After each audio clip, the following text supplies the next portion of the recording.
compounding and the power of compounding. And that from a very early age, I went, yeah, that is so powerful.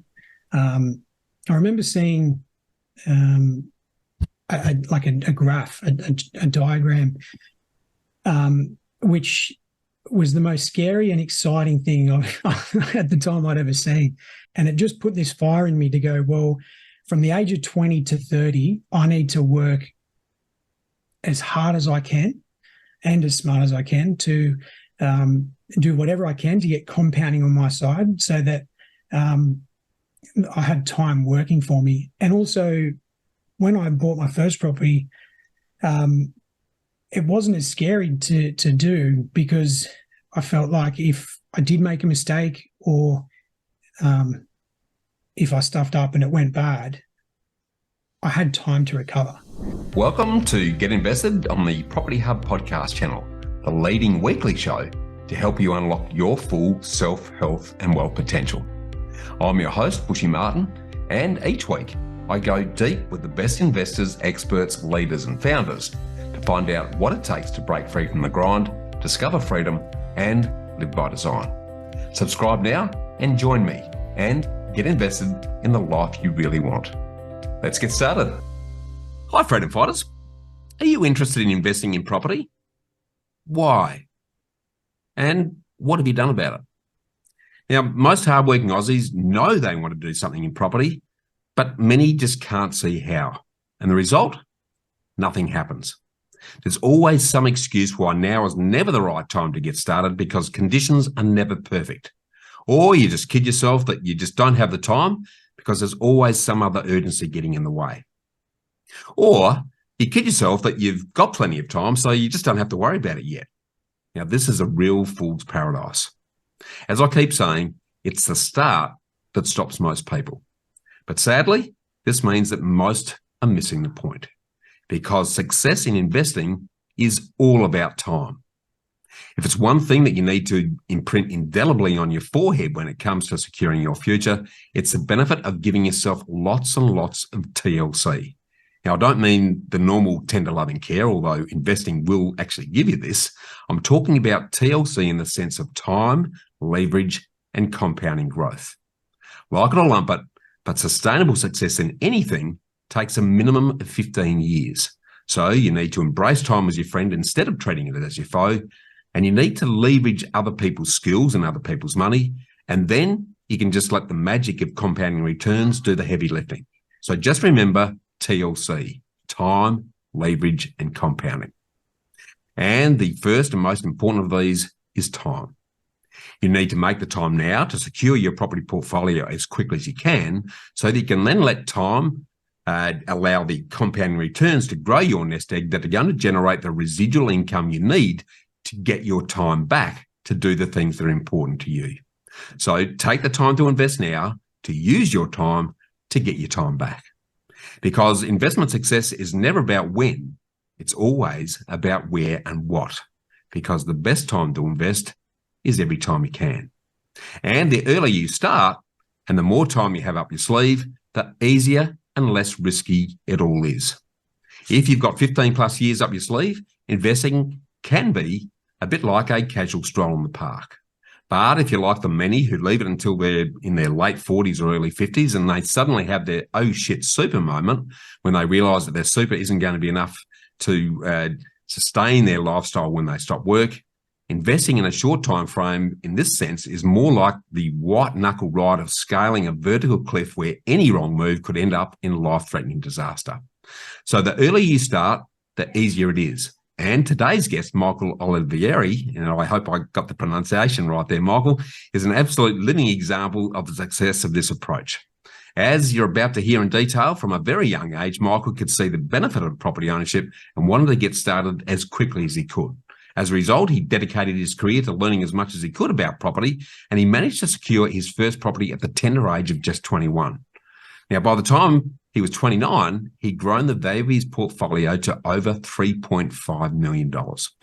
And he then forged his professional career, firstly in commercial property, before opening his own successful Central Coast Buyers Agency north of Sydney in New South Wales, where he now helps you and others to achieve your property goals. So in today's episode, we continue our series of sharing the nitty-gritty details of the property journeys of other hands-on investors and the learnings that this is going to give you. Now, before we get into it, I would need to ask you a big favour that's only going to take a few seconds of your time. About 72% of you that watch Property Hub podcasts don't subscribe. So if you've ever enjoyed our shows and our videos, can you please do us a quick favour and hit the subscribe button now? It helps our channel more than you know, and I promise you that the bigger the channel gets, the better the guests get, and the better your investment and learnings are going to be. Now, in the newly formed tradition of your Property Hubs Get Invested podcast, we're breaking our awesome conversation with Michael into two parts.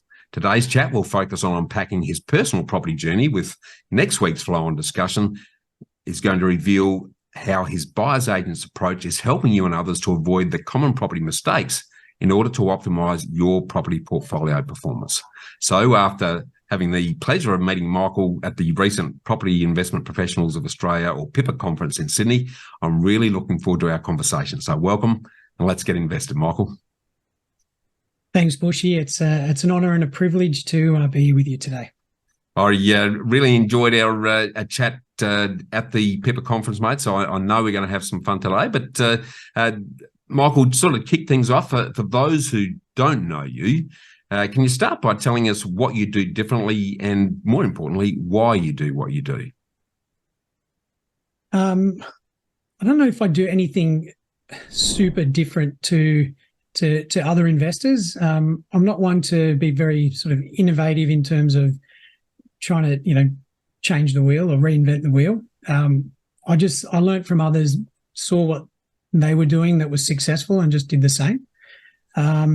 I think I suppose the different approaches I realized very, very early on, and you touched on it in the intro, compounding, the power of compounding. And that from a very early age, I went, yeah, that is so powerful. I remember seeing a graph, a diagram, which was the most scary and exciting thing at the time I'd ever seen. And basically, if you had invest $10,000, it looks at the working life. So it's from 20 to 60, 40 years. If you invest $10,000 into whatever it is, be it property, shares, the bank where you earn interest in a deposit account or a term deposit, and deposit $100 a month every year for the first 10 years at a 5% interest rate. After 10 years, you'd have $39,000 in there. If you then left that money in the investment, but didn't add any additional payments, so you just left that $39,000, and for the next 30 years left it there at the same interest rate of 5%, yep, you'd end up with about $147,000 or something like that. Now, if you didn't start at the age of 20 and you started at 30 and you put that initial $10,000 in and put $100 every month, compounding monthly, and you put $100 every single month from 30 to 60, so for 30 years worth of payments, yep, you'd still only get to $126,000. And that scared the crap out of me. I just went, that can't be right. And it just put this fire in me to go, well, from the age of 20 to 30, I need to work as hard as I can and as smart as I can to do whatever I can to get compounding on my side, so that I had time working for me. And also, when I bought my first property, it wasn't as scary to do, because I felt like if I did make a mistake, or if I stuffed up and it went bad, I had time to recover. So I was able to sort of jump in a little bit more aggressively into it, or with a little bit more confidence, knowing that this isn't my last shot. So that's sort of something that, yeah, is really important, and I really wanted to share that message. But why I do what I do, It's a really good one. I think in a single word, it's family. But if I really expand on that, and the idea I had before I even had a family was basically what I envisaged for the future. As a teenager, I thought, I don't know, not many teenage kids are thinking about getting married and having a family and doing all those things. But I knew that at some stage in my life, that would be something that I'd be interested in and want to do. So, yeah, I had this idea in my head that of what I wanted to be as a husband, as a father, and how I could realize that. And that stems from, obviously my own upbringing, how I saw how I interacted with my own parents, and I was pretty fortunate. We didn't have I came from a well-off family, I suppose, but we weren't, rich by any means. I definitely didn't get all the toys and the bells and whistles that I wanted and other kids had, but I was taught a lot of lessons, very good life lessons, and that sort of really set me up to go, okay, well, what do I want for my future? What's important, and how can I get there? And I figured if I make some small sacrifices at the start, I'd wouldn't have to. I'd get to 30, and I wouldn't have to work as hard. So my goal I always had as a teenager was retire at 30. That was the goal, and it was a pretty ambitious goal. And when I'd tell people that, and they'd laugh at me and they'd say, "You're mad, like that. You can't do that." People that were 30 or close to it or older, they'd say, "No, you can't retire at 30." And I thought, "Oh, well, I'll give it a crack anyway. If I miss by a couple of years, it's still pretty good." So, so that was sort of my why, was just retire at 30 so that I could be the type, my ideal husband and father for my family, and really just have the time to be present. Well, there's the whole bunch of stuff I'd like to unpack with what you just shared with us, Michael, and I guess there's a couple of things there that I find really interesting, particularly at a young age. Even thinking about what your long-term future looks like is interesting, because very few do that. And secondly, I'd love for you to I'd love you to share how that came about and why you were thinking those thoughts at that very early age, and secondly, that the really good example you shared with us there about the need to starting investing at 20 to end up with that result rather than leave it for 10 years. Where did you come across that? Who introduced you to that? Because to get so inspired and motivated to take some action at such an early age is very rare. So can you sort of talk us through some of that? Yeah, for sure. So it could have been, mid-teens, when I was at school, and they start talking to you, the teachers and people, family and friends around you. They start asking you, "What are you going to do? What do you want to do when you finish school?" And I thought about it, and the answer really was nothing. Like, I didn't want to work. Nobody wants to go to work and earn money and go home. For me, it was, it's a very sort of, I suppose, silly way of saying it, but really it's not that I don't want to do nothing. I'm a very active person and I never sit still. Ask anybody that knows me. I'm doing more than most, but it was more that I didn't want to have to work. I wanted to do something that I enjoyed, regardless of what I earned or what it generated from an income. And so then that got me thinking. I was like, "Oh, well, how do I do that? How do you sit at home, or how do you go out and ride a motorbike, or how do you go and lie on the beach, or whatever it is that you enjoy? How do you do that but still get paid?" And that's when I started to learn about passive income. And I was like, okay, so what's this idea of passive income? How old were you when the idea of passive income came into your mind? What sort of vintage were you, mate? I was probably 15, 16, Amazing. Something like that. So I said to my dad, I said, "Dad, how do I stay at home, or not stay at home, but how do I not go to work but still earn money? Like, how do you earn money without going to work?" And he said, he sort of introduced me to the idea of property. He said, "Well, if you buy a property, you rent it out, the tenant pays you rent." And I was like, "Oh, that's good." And he's like, "You know how we play Monopoly all the time?" And I was like, "Yeah." And he's like, "Basically that." And I was like, "Well, I'm pretty good at Monopoly, so that's that shouldn't be too hard. So that was sort of my first introduction to it, and that really planted the seed. And I was staying up, and I'm not that old, but when I was at school, there wasn't iPhones, and there's the technology we have now. So it wasn't as accessible. Yes, we did have computers, but there wasn't podcasts and all of those things that are readily available for people to access the information. So I was just, watching TV late at night, and infomercials used to come on. And there was this, and I'll never forget it, this infomercial came on with John Fitzgerald from Custodian Wealth, and he was talking. Yeah, I remember. Can't remember him. Yeah, yep. He was talking about his story, backpack from Melbourne to Queensland with $200, built this property empire. And I was like, wow, okay, so he didn't even have anything and he was able to do it. So I'm like, I've got to work out what he's doing. Like, what's the secret? So I was watching that, and I used to stay up trying to watch it and listen to the story. And it was on pretty early in the hours of the morning. So sometimes, I'd get in trouble for staying up late. But that really was part of the idea. And then I just kept talking to Dad about it, my parents, and I was just trying to learn as much as I could while I was still at school. And I still didn't know what I wanted to do, like in terms of actual career or employment.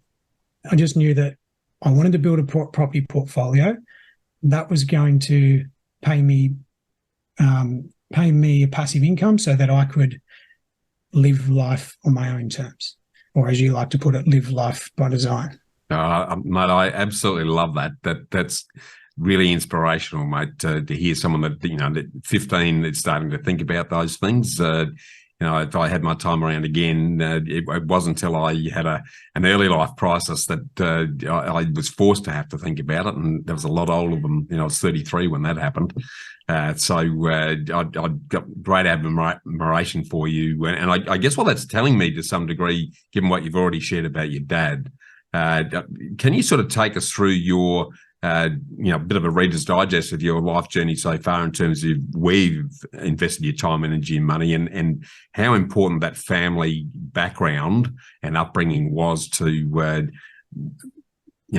what you did and where you are and what you're now up to today? Yeah, so I suppose for me and my story, I've got an Italian background or heritage, and so a lot of that sort of flows through into my work ethic and my views and values. And I also grew up on a farm, so I watched my parents work very hard. Anybody that's a farmer or knows a farmer knows that they work 7 days a week. There is no weekends. It's a lot of early starts, and it wasn't your typical farm. It was actually a flower farm, so it's a little bit different than what most people probably are thinking, but It still was very much that life. And Dad was around. We lived on the farm as well, so he was always there, but he worked very hard, and he had a very humble background and beginnings as well. Before he started the farm, he was a motor mechanic, and he used to have a lawn mowing business as well. So I've got a lot of, I suppose, he was a massive mentor for me, and a lot of things I've learned from, how he's run a business and done things. But for me, that work ethic really was one of the biggest things I learned from him. And he always used to say to me as a kid, don't do what I've done, son. Work smart, don't work hard. And he worked physically hard in all his jobs. It was a physical job, and he traded time for money. And he's done well for himself from working hard, and a lot of other Italian migrants did the same. They just worked physically hard, and yes, they might have done all right, but they did it by accident. They didn't really know how they did it. It was just through working hard that they got there, but it took them their whole life to do it. Yeah. So I had that idea planted in my head of work smart, not hard. And I was like, well, how do I work smart? And that's where I started sort of going into learning about passive income and compounding and all of those things. And that started to then click. And I was like, okay, so this is how you work smart. So the thing Dad probably didn't realize that I'd do is I'd just do both, just work hard and smart. And I think the common word in both of those things is work. There's nothing that you can do where you have to put the work in, whether it's a smart way of working, whether it's a hard way, you have to put the work in, you have to take action. So that was always clear to me. Yeah, it's really interesting. You're sharing that story. Obviously have very similar backgrounds, and my good father had a very similar conversation with myself, albeit I was a lot older than you were at the time. But that working, instead of working hard for money, getting your money to work for you was a real life changing moment when Dad looked me in the eye and said, "Don't follow my example, learn from me, and do something else." That certainly shook my world at that point in time. But tell me, if you look back on your journey so far, Michael, what challenging event in your life has brought about your greatest learnings and your best changes, do you think?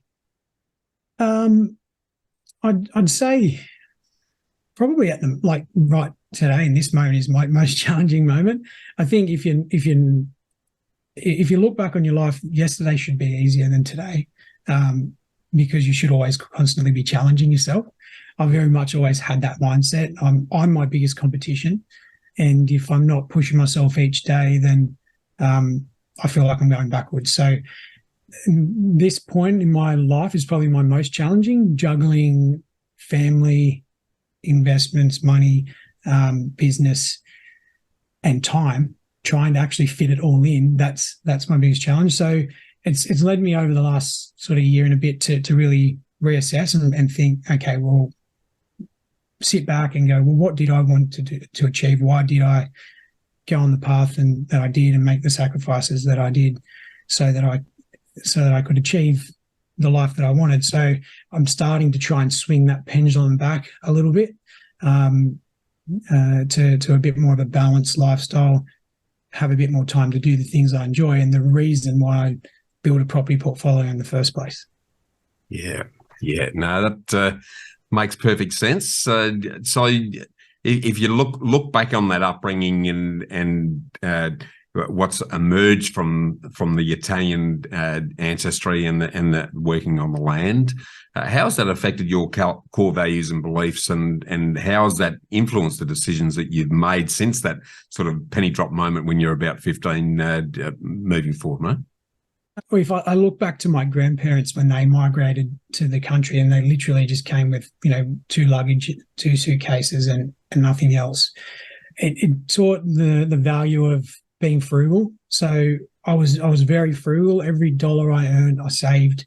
And once I learned about compounding interest and all those things, I was getting it into the highest interest earning account that I possibly could as a kid. And it was frustrating. I was 16, and you couldn't do much until you turned 18. I was like, oh, surely I can invest it. And they're like, no, all you can do is park it in the bank.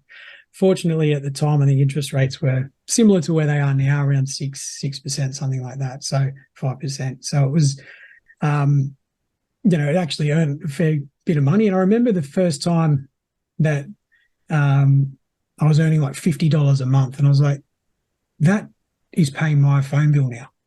That interest is now paying my phone bill. So all of a sudden I was like, my phone's for free now. and once then I started obviously building that more, and I was like, okay, there's more money, and every dollar I earned went into savings. So it was a very frugal lifestyle. Again,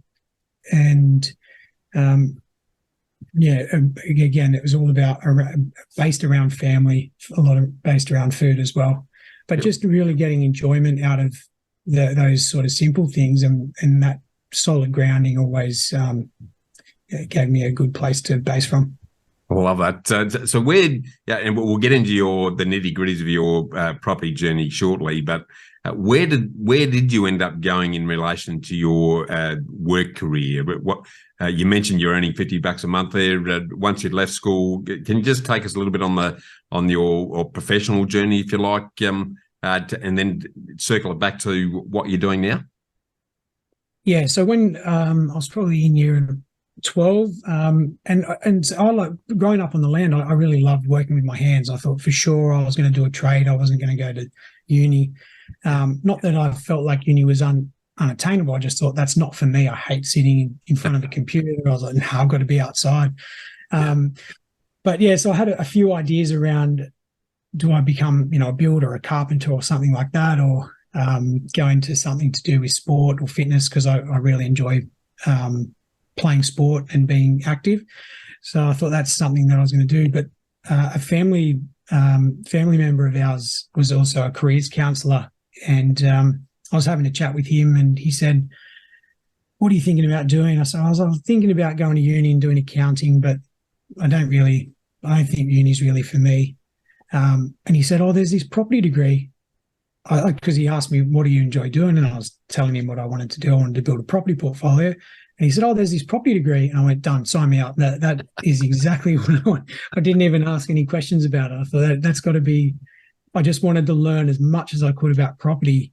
And like I said earlier, there wasn't really all these podcasts and all these things back then for me to tap into. So I thought, how can I do it? So I thought if I either study it or work in it, that I'd get a really good opportunity to just rub shoulders with other people in the property industry, pick their brain. And if I was working in it, I'd be just so surrounded by it that I'd work something out.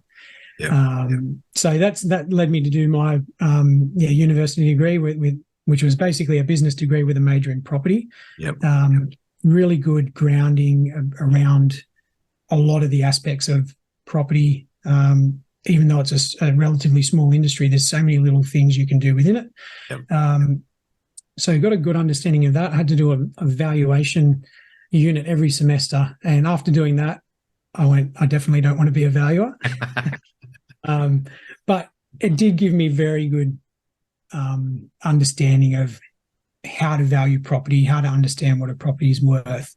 And that then I sort of springboarded me into when I was selecting properties, understanding, okay, well, what's the value of this property and how to then negotiate it. So, so that's sort of what started me off. My first job out of uni was as a lease administrator. So working in the commercial, in a commercial property team for Harvey Norman. So all of my career, basically, I worked for client side for large retailers. And the first job was with them, which was actually really interesting, because when I told people I worked for Harvey Norman, they said, "What, selling fridges?" And I was like, "No, I'm in the property team." And so it was, and I remember coming out of uni, my brother is only 18 months younger than me, and he'd done a trade, and he was earning, by then he was sort of third year apprentice, or maybe fully qualified.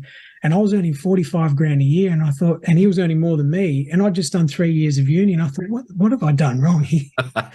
And I stuck with it. I thought, no, this is something. I'm pretty sure I'm on the right path. So it was a good grounding with that job, because Harvey Norman is actually a very large property owner. So, well, he's like Ray Kroc. I mean, my brother has. In fact, my brother's driving the Harvey Norman expansion into Malaysia as we speak. So I've secondhand through him, I've got to understand a lot about how Jerry Harvey operates, and he's like the Ray Kroc, founder of McDonald's, mate. His biggest asset base are the properties that house the Harvey Norman franchises, because the way he operates and the way he gets the franchisees to pretty much cover all the costs of that while he continues to build his property portfolio. What a brilliant business model. So if you are immersed in that and getting that firsthand, I can see that would have been a big advantage to what you ended up doing personally.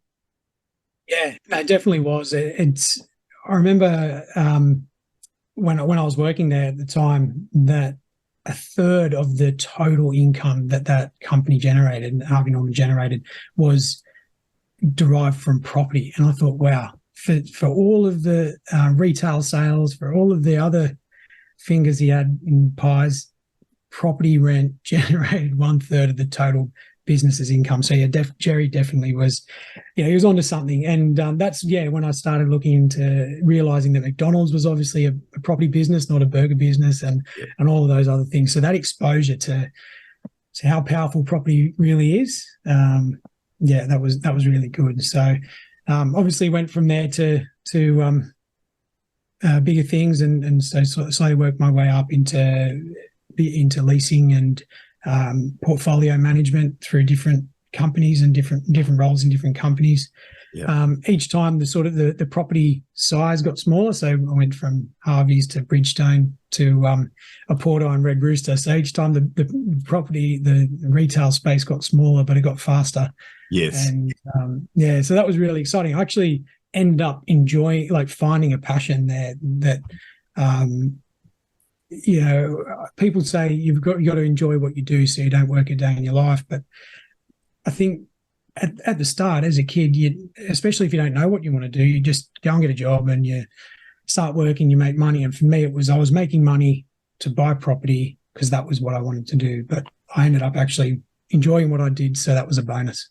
Well, you're investing in knowledge, and I've often said, Michael, that passion grows from expertise. And when I hear people say you've got to know your passion before you decide what you to do, I think we've got it the wrong way around. I think your passion grows as your level of understanding and expertise in an area grows, and you feel really good about it. Then that's where the passion actually flourishes.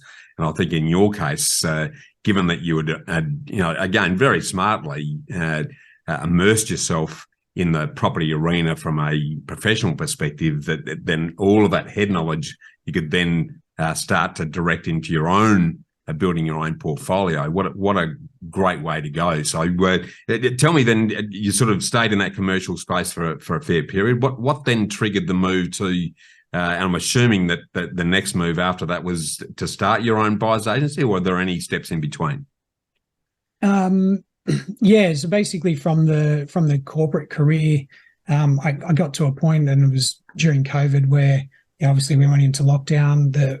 One of the roles I had was looking after the WA portfolio, and because I couldn't fly there, I was unfortunately made redundant from that role. So I picked up a role with another company, but it was only a contract position, and so I basically had the opportunity to sit down and say, well, what do I want? What do I really want to do? I've purchased a few properties by this stage. I thought, I don't want to keep traveling to Sydney for work. I want to be around to watch my family grow, and I really, like I said, became passionate about what I was doing, passionate about property. I just wanted to share that with other people. So I knew what a buyer's agent was, because when I looked to buy my first property, I actually reached out to a buyer's agent to try and learn from them. Yep. And I wanted to be involved. So even though they were, you pay them a fee and they buy you the property, I said, yeah, I'm happy to do that, but can I be involved in the actual selection? Can I be involved in the process? And they said, no, that's not how it works. Interesting. So I just realized, no, I'm just going to have to do it myself, because I actually want to learn the process. I don't want to, I don't want to just give you the money and then you'd buy it, because I'm not learning anything. So that's why I knew what a buyer's agent was. And, but I stayed in my corporate career because I realized that earning that PAYG income was very easy for me to then leverage and to build my own portfolio. But once I got to that sort of stage in my career, I'd purchased a few properties, and COVID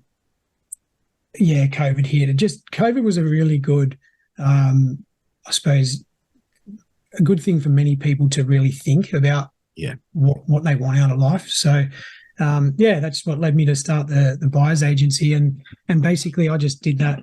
I started the business and structured the business in a way that I wanted it to be. So touching on that point I made earlier around the buyer's agent didn't want to sort of work with me, my style is very much educating buyers or clients as they buy, and teaching them why we're selecting this particular property and why it fits in with their strategy, because I'm passionate about it. I just love talking about it. So I love that. Well, I guess a big missing chunk here now is your own property journey, because I'm hearing that you were sort of straddling both in terms of your professional property involvement commercially initially, but also on that track to go hard from 20 to 30 to put yourself in a good position. Let's dive into that now, because I'd love to just unpack the whole exercise, and I want you to start with, why did you decide to invest, and what really you've touched on your father suggesting property is a thing. Was that the thing that really triggered your interest in property? Yeah, well, basically that was the first trigger, was him introducing the idea of property to me, and the idea of buying and owning property and collecting rent. Yeah. And then from there, it was really up to me to take that and run with it and just actually learn as much as I could about it. Because there's you can flip property, you can buy it, renovate and flip it, you can develop it, you can buy and hold. There's many different strategies there. So it was important for me to work out what was going to be the best strategy. And so I read a lot of books. I attended a lot of seminars and events and conferences around property, and just try to take at least one nugget from every single thing that I read or watched or listened to. Yeah. And the common sort of thing that I picked up was that it was the ownership, long-term ownership, that is where the real wealth was built. Yep. So for me, my strategy was just buy and hold. Yep. Which again is a very Italian thing that's drummed into you as well. Just buy and hold and never sell. So that was, that's sort of what sparked the interest. So basically, I finished uni, started working, saved my butt off for that whole year. Like I said, from school to uni, I'd worked as well part-time on the farm.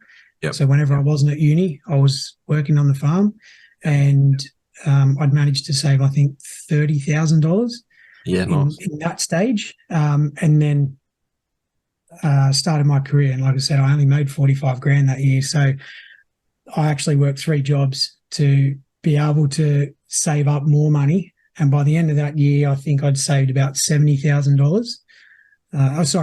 Like a total of 70, so saved 40. So pretty much everything I earned from my corporate job went into savings, and the other 2 jobs I worked were basically just to have a bit of money to enjoy life, do some social things, but majority of it, even that, still went into savings.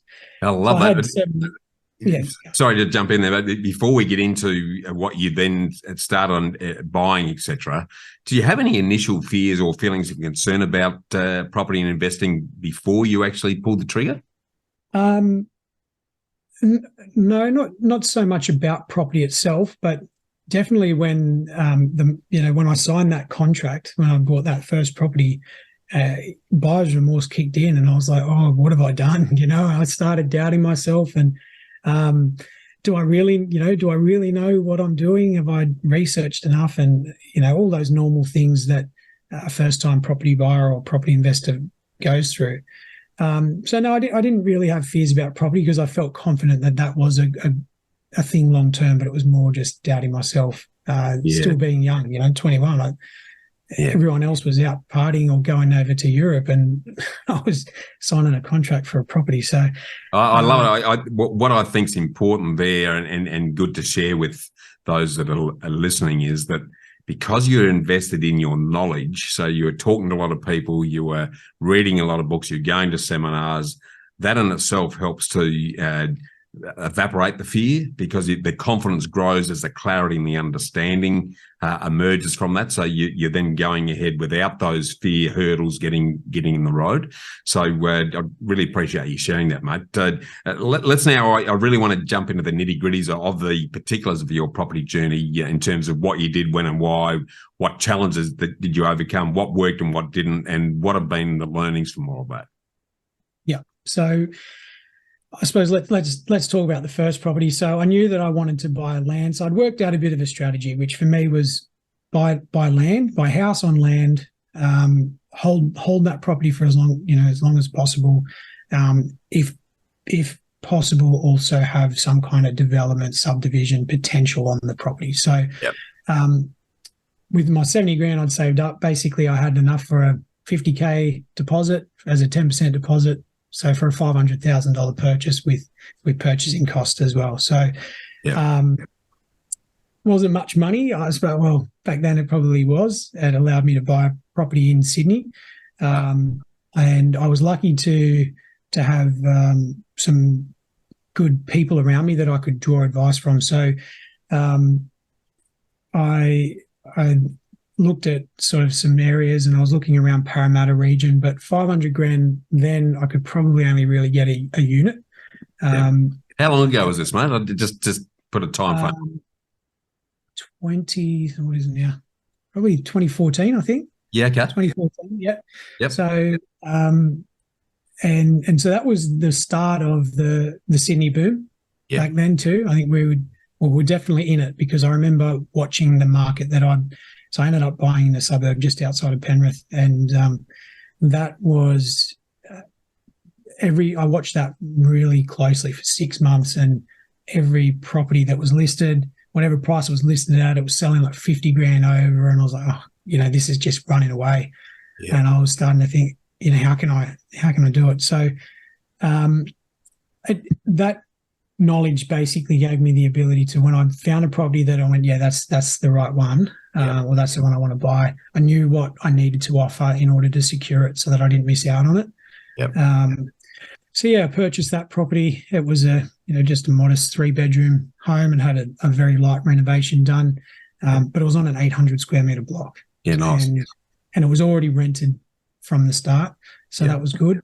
Yep. So I purchased that.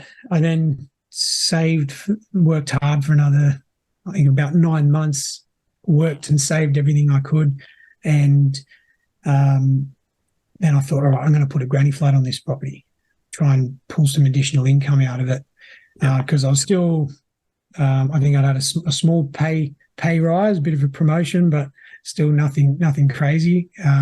And I thought, how can I get some more cash flow? Because I quickly saw that property was costing me money each week, and I needed to do something to change that around. So I built a granny flat on it, but I built it in a way, so I had a bit of foresight, and obviously, if you can do it the other way, or if you can do it the direct way, you would. But at the time, I had to do it sort of the back end way around. But I had a foresight to build it in a way that I could future subdivide it as well. Nice.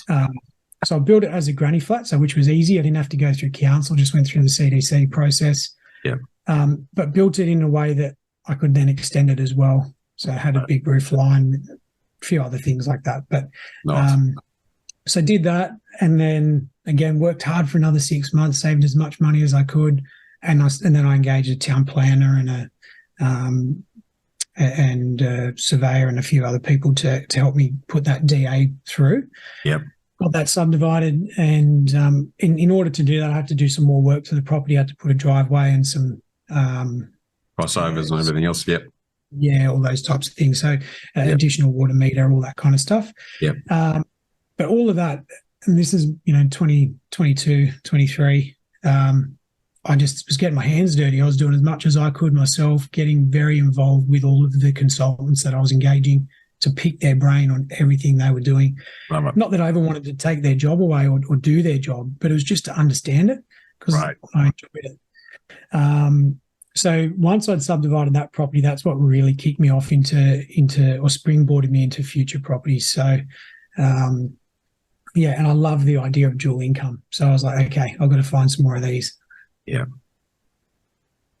The next one, again, I just did a cash out from that equity that I produced from the property, and purchased an existing house in granny flat. So it was already done. So I thought I can either try and find a site and build another granny flat, or I can just buy one done. And it was that stage, I think it was around 2018, 2019. And I was like, okay, well, that was a bit of a softer period in the market. So we'd come through that boom and it started softening a bit. And I found a property that at this stage was now on the Central Coast. I started looking back home and going, okay, well, what can I find?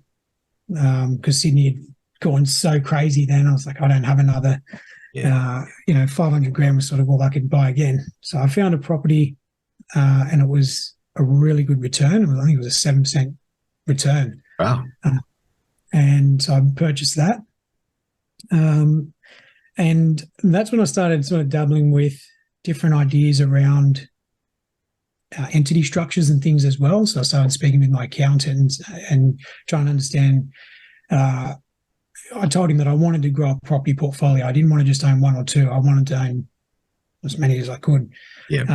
So what sort of challenges was I going to come up to if I just kept buying them all in my own name, or should I start looking at different structures? So we started, changing the different entities to purchase within. At this stage, I'd met my wife as well, and we'd relocated to the coast. So I did live in Sydney for a few years when I studied and started working, but we've by this stage moved to the coast. We rented for a little bit just so she could get a bit of a feel for the area, and once she was comfortable, and we then used that time to find something as well. So we purchased our own home. So that was sort of a fun moment for me, or an exciting moment, because I'd always just lived with family up until then. I never really moved out. I lived at home, and then when I moved to Sydney, I lived with my auntie and uncle down there, and also my grandmother. So, so that was exciting.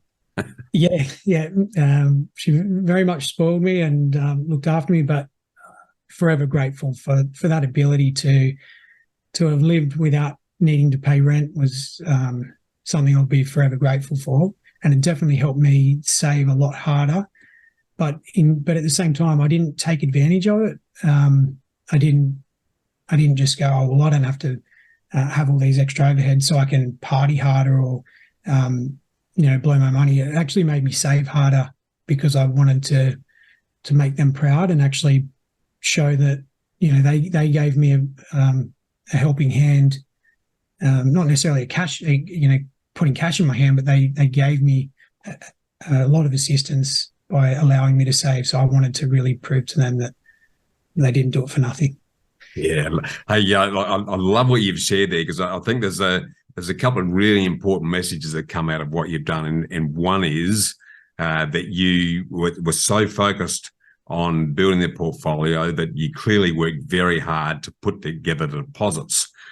So, having multiple jobs to build that income, I think is a really important takeaway, because a lot of people I talk to almost want it to happen for them rather than wanting to make it happen. And you taking that extra energy, being very, very frugal with your spending, living with family, working multiple jobs to really turbocharge and jumpstart the exercise for you, I think is a really important takeaway. And I also think that while the buy and hold exercises, the old Italian buy and hold it forever exercises there, that you've added to that in terms of looking for that redevelopment opportunity and creating the dual incomes with the granny flats, where you're effectively creating and manufacturing equity, is a really important add-on that you've achieved with that. So I think there's some really good lessons there. If we look at the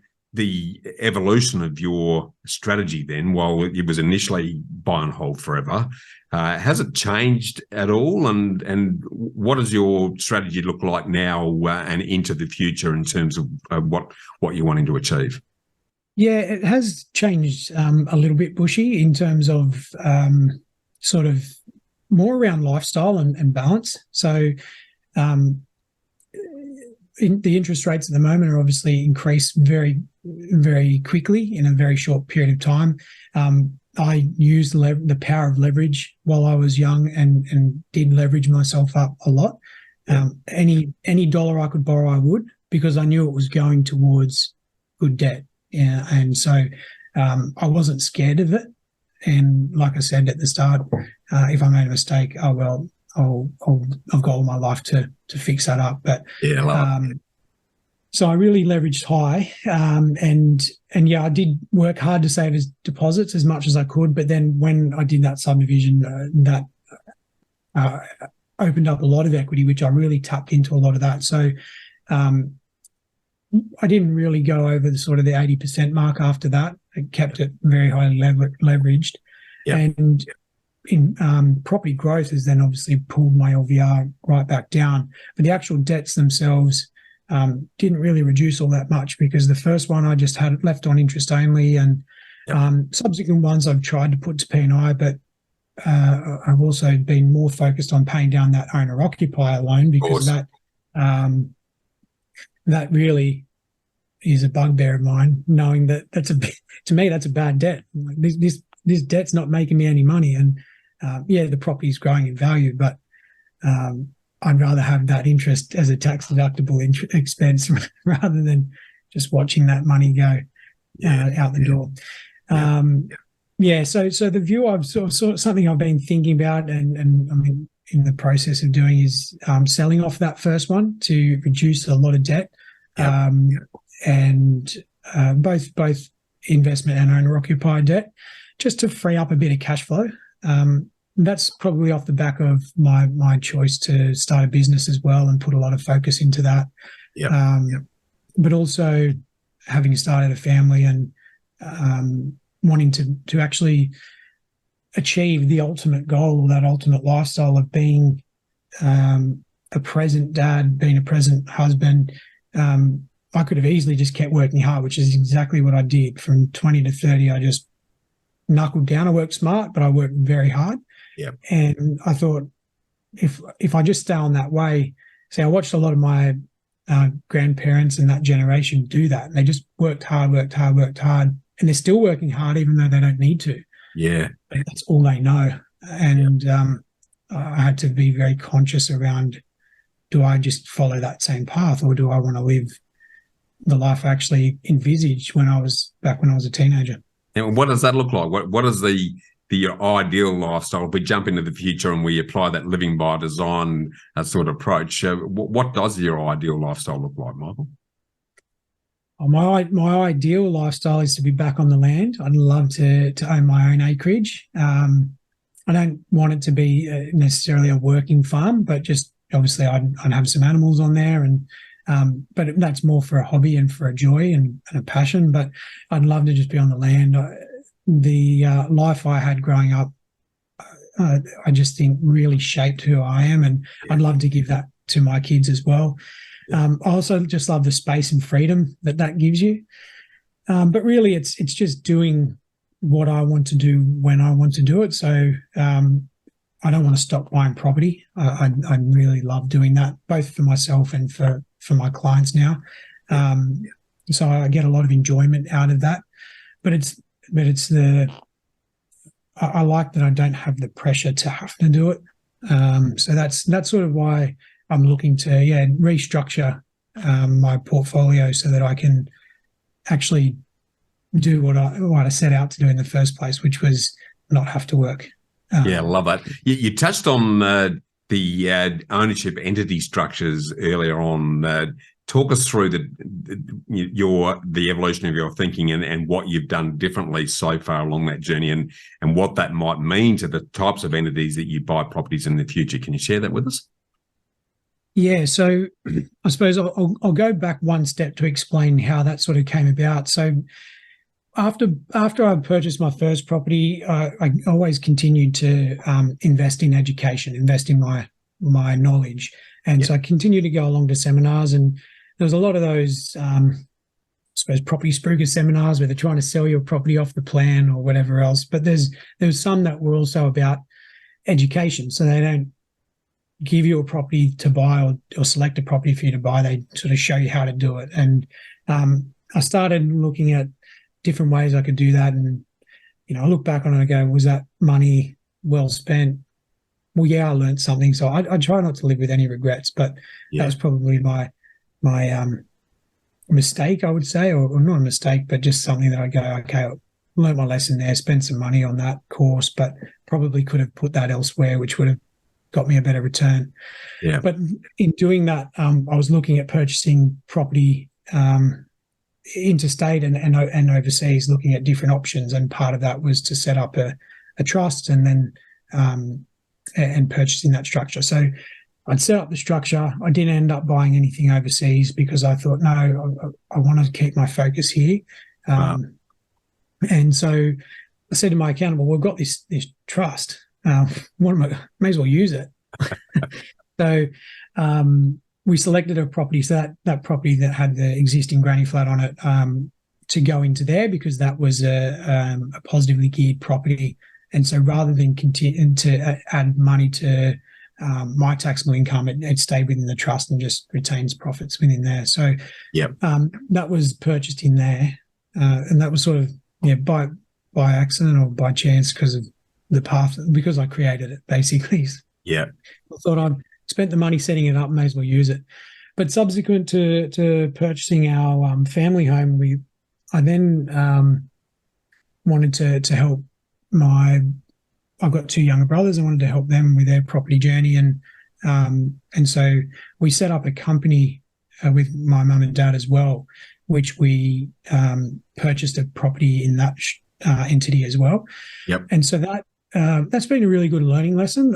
I'd say it wasn't a failure. The property itself, again, was an existing house in granny flat. Performed very well and is performing very well.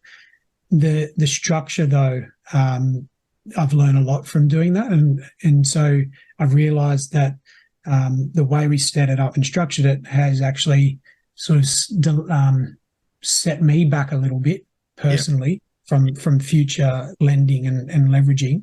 So it's another reason I'm trying to structure debt. So I wouldn't say it was a mistake in terms of the property we selected, probably just the way we structured it, but that was really the only way we could at the time. Well, there's a really good learning as well. And what I love about what I'm hearing is that you're prepared to do the research and try these exercises to see how it goes. And as you've said, the properties perform well, but often, as you would know, in a business structure, particularly, you've got a number of directors, it sounds like your family members, who've all got different interests. Then effectively you're taking, in terms of your own personal borrowing capacity ongoing, that's going to absorb a lot of your borrowing capacity, because you're effectively responsible for all of that debt, even though you're only one of a few. And the taxation issues and the depreciation issues that are applied to a company are very different to what you'd be doing in either a trust or your personal name. So there's some really good learnings, I think, that flow out of that exercise, and that the borrowing capacity and the holding cost side of the equation in terms of the entity structure needs to be very carefully thought about in terms of where you're at on your journey, so you're picking the right vehicle at the right time to get the right result. Because as you've shared, I've seen a lot of people who followed the exercise about doing everything in trust, and because all of the income and the tax benefits are quarantined in that trust, often the holding cost of those properties is significantly higher than something if it was done in tenants in common or another structure. So early on in the process, those holding costs can become quite prohibitive and limit your ability to both live and continue to add to the portfolio. So some really good lessons there. If we sort of wrap all this up, then Michael, and looking at your own journey and looking at those that you've been helping as a buyer's agent, what do you believe are the keys to successful investment, and why? Really doing the research and understanding the market that you're buying in. That really is key, because every market's different, every suburb and region is different. So knowing the area that you're buying in, and not just for the property buying today, but the kind of demand that's going to be there for that property in the future as well. Now, obviously, my approach has always been to hold for as long as possible. But if ever you need to sell it, or even if you just want to refinance and redraw some equity out of that property to purchase further investment properties, it's that demand for that type of property in the area that's going to drive the value. So knowing what those drivers are and knowing your area is definitely something that is really important. And just having a really strong why. It's in a lot of the books you read, a lot of the things you listen to, they always talk about your why. You got to write it down, or you got to think about it or read it out every day. For me, I'm not so diligent on doing that in terms of, writing things down or just constantly reciting them. But for me, it's a feeling, it's an emotion. When I was a teenager and I had that idea around how I wanted to be and what the property I wanted to live on and the type of life I wanted to have, that was a really strong emotion, and I still have that, and I think about it all the time. So that, that keeps you going when times are hard. Well, absolutely, it becomes a magnet and a compass. I often say this: if your why is vivid and strong enough, then you'll crawl over broken bottles to make it happen, and you'll ride over the inevitable speed bumps that occur along the investment journey. But it also, if you're clear on where you want to end up, then it's a compass in that every decision you're making day to day is based on, well, does that take me closer to that or further away? So that North Star that comes out of getting really crystal clear on exactly what the end game looks like and the why that's attached to that is a really important thing that I sadly see a lot of people ignore, thinking it's all woo-woo and rubbish. But I can tell you from personal experience and for those that I've helped over the last 20-odd years, it makes a massive difference to the commitment to actually making it happen and sticking the course. So I love that you shared that. If you before I jump into the first round of our ambush bushfire round, Michael, if you were starting out again now, would you have done anything or invested anything differently? No, like I said, I try not to live with regrets. I think we make choices and we just have to live with them. I don't think I could have done anything differently. There's only so much you can know at any point in time, and continual learning is how you become more knowledgeable in a certain field. So, obviously I know a lot more now than I did back then, but I've had 10 years to learn it. So, no, look, I think I did the best I could with the resources I had and the people around me and the knowledge that I had at the time. And the thing that really made the difference was I just took action and I did it. Yeah, it's spot on. And again, in full respect and admiration of what you've done, to be thinking about passive income at the age of 15, very, very few people I've talked to have even started to contemplate it at double or triple that age, yet alone at 15. And then once that penny had dropped, taking the action and working really hard to actually put the deposits and the equity together to be able to achieve what you've achieved at a very young age, and pretty much set up your life as a consequence of that. Because I guarantee you wouldn't have been able to even think about being a buyer's agent if you hadn't have built up that nest egg early in the piece, because you just wouldn't be in a financial position to be able to afford to run a business for a couple of years without having that behind you. So I got a lot of admiration for what you've achieved in that regard, mate, and I have no doubt that it's only going to go from strength to strength from here. So, mate, I now want to jump into the first part of what I like to call the ambush bushfire lightning round, where I ask you some really quick questions to get your thoughts on. And the first of those, mate, is what superpower do you wish that you had and why? I suppose from an investment perspective, we'd all love to be able to predict the future. That'd be a great superpower. I think superpower.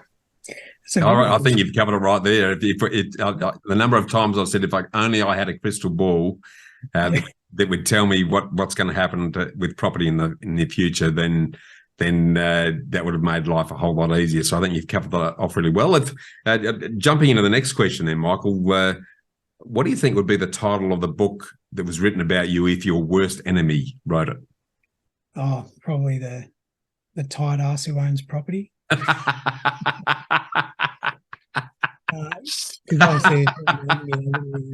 I love that.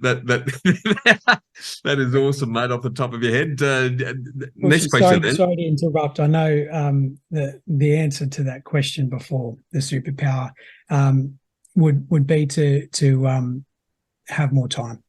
Yeah, that would be my ultimate superpower, to be able to control time, slow time down. Yeah, that is a cracker. That is a cracker. I agree with you, mate. It's, as I keep saying, it's all about time at the end of the day. Next question, and if you could have a coffee with anyone, either alive or dead or famous or historical, what have you, who would you choose and why? I know he's everyone talks about him, but Robert Kiyosaki, I think, would be a great person to have a coffee with. He was one of the first books I read was Rich Dad, Poor Dad, and it really shaped a lot of my thinking and my sort of ideas around wealth creation. And yeah, so I think he'd be an awesome person to sit down and have a coffee with.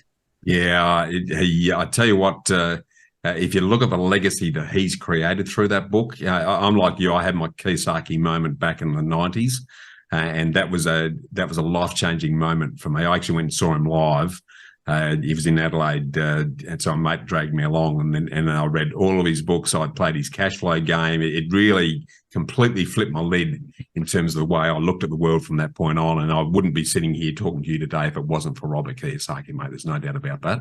And it's a timeless time. It's as relevant today as what it was when I read it in the 90s. So awesome. Now, last question of this round. If you won $20 million tomorrow, what will you do with it? Bushy, $20 million, that's a lot of money. That's more than I need. So I'd probably give a bit of it away, to be honest, and just try and help as many people as I can. I'd obviously buy that dream acreage that I've got in the back of my mind, just constantly burning there. But I'd do that, set that up, and then just help other people as best I can. Yeah, I love it, mate. Well, look, really want to thank you for taking the time to share the ins and outs of your personal journey, Michael. It's been great. I'm really looking forward to deep diving into the buyer's agency piece next week. And I just want to mention before we close off that if anyone would like to ask Michael any further questions on his property investment approach, or would like to discuss anything we chatted about with other like-minded investors in a very safe, sales-free environment, I really encourage you to just join and jump on our Facebook Property Hub Collective interactive community group, which you can do by just clicking on the link in the show notes. And we look forward to connecting with you there and continuing the conversation. So we now look forward to continuing that deep dive in next week's episode, Michael, where we're going to unpack the benefits of local area specialists and the sort of intimate familiarity that is needed when it comes to securing your property. So again, thanks for your time. Remember to always get invested, and we look forward to seeing you again then. Stay tuned for part 2 of this interview next episode. Thanks for tuning in to Get Invested on the Property Hub podcast channel, your home for property investment insights and inspiration. And don't leave yet until you've taken the next step towards living by design by getting my award-winning book, Get Invested, absolutely free when you sign up at knowhowproperty.com.au or bushymartin.com.au. And finally, make sure you subscribe to Property Hub to get your weekly dose of Get Invested inspiration, along with every episode of Realty Talk, Australia's leading property show for red-hot property investing news and insights, direct from industry leaders and influencers. Remember to always get invested in your knowledge, and I look forward to seeing you next time.